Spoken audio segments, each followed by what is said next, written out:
Hi, ഇന്ന് നമുക്ക് റവയും ക്യാരറ്റും ഉപയോഗിച്ച് ഒരു അടിപൊളി സ്നാക്ക് ഉണ്ടാക്കുന്നത് എങ്ങനെയാണെന്ന് കണ്ടു നോക്കാം. അതിനായിട്ട് ഞാനിന്നിവിടെ ഒരു കപ്പ് റവയും ക്യാരറ്റും എടുത്ത് വെച്ചിട്ടുണ്ട്. ഇനി അതൊന്നൊരു മിക്സിയുടെ ജാറിലേക്ക് റവ ഇട്ട് കൊടുക്കാം. പിന്നെ ക്യാരറ്റ് നന്നായിട്ട് തൊലിയൊക്കെ ചെത്തി കഴുകി കട്ട് ചെയ്തെടുത്തിട്ടുണ്ട്, അതും കൂടെ ഇട്ട് കൊടുക്കുന്നുണ്ട്. പിന്നെ നമുക്കിതിലേക്ക് ശർക്കരയാണ് ഞാൻ ചേർത്ത് കൊടുക്കുന്നത്. പഞ്ചസാര ഇഷ്ടമുള്ളവർക്ക് അത് ചേർത്ത് കൊടുക്കാം. ഒരു ഗ്ലാസ് പാലും കൂടെ ഒഴിച്ച് കൊടുത്ത് നന്നായിട്ടൊന്ന് അരച്ചെടുക്കാം. ക്യാരറ്റ് തരികളൊന്നും ഇല്ലാതെ നന്നായിട്ട് അരച്ചെടുക്കണം. അപ്പോൾ ഇത് ഞാനൊരു ബൗളിലേക്ക് മാറ്റിയെടുക്കുന്നുണ്ട്. ഈ ഒരു കൺസിസ്റ്റൻസിലാണ് ഉള്ളത്.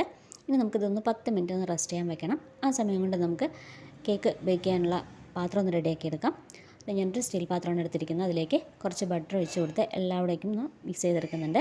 ഇനി അതിലേക്ക് കുറച്ച് മൈദപ്പൊടി കൂടെ വിതറിയിട്ട് കൊടുക്കുന്നുണ്ട്. എല്ലാ ഭാഗത്തേക്കൊന്ന് ആക്കി കൊടുക്കാം. നമുക്കൊരു കേക്ക് വിട്ട് കിട്ടാനായിട്ടാണ് അങ്ങനെ ചെയ്യുന്നത്. അപ്പോൾ ഇത് നമ്മുടെ 10 മിനിറ്റ് ആയിട്ടുണ്ട്. ഇനി നമുക്കിതിലേക്ക് കുറച്ച് ഇൻഗ്രീഡിയൻസും കൂടെ ചേർത്ത് കൊടുക്കാനുണ്ട്. ഇതിലേക്ക് നമുക്ക് ഓയിൽ ചേർത്തി കൊടുക്കണം. മണമില്ലാത്ത ഏത് ഓയിൽ വേണമെങ്കിലും ചേർത്താം. അപ്പോൾ ഇത് ഓയിൽ ചേർത്തതിന് ശേഷം നമ്മൾ നന്നായിട്ടൊന്ന് മിക്സ് ചെയ്തെടുക്കണം. ആ എണ്ണ തെളിഞ്ഞ് വരുന്നുണ്ടാകും, അത് നന്നായി മിക്സ് ചെയ്തെടുക്കാം.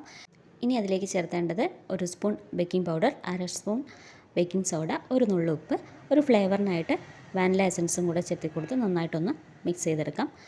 ഇനി നമുക്ക് അവസാനമായിട്ട് ഇതിലേക്ക് കുറച്ച് വിനാഗിരി കൂടെ ചേർത്ത് കൊടുക്കുന്നുണ്ട്. ഇത് നമുക്ക് കേക്ക് നന്നായിട്ട് പൊന്തി വരാനായിട്ടാണ്.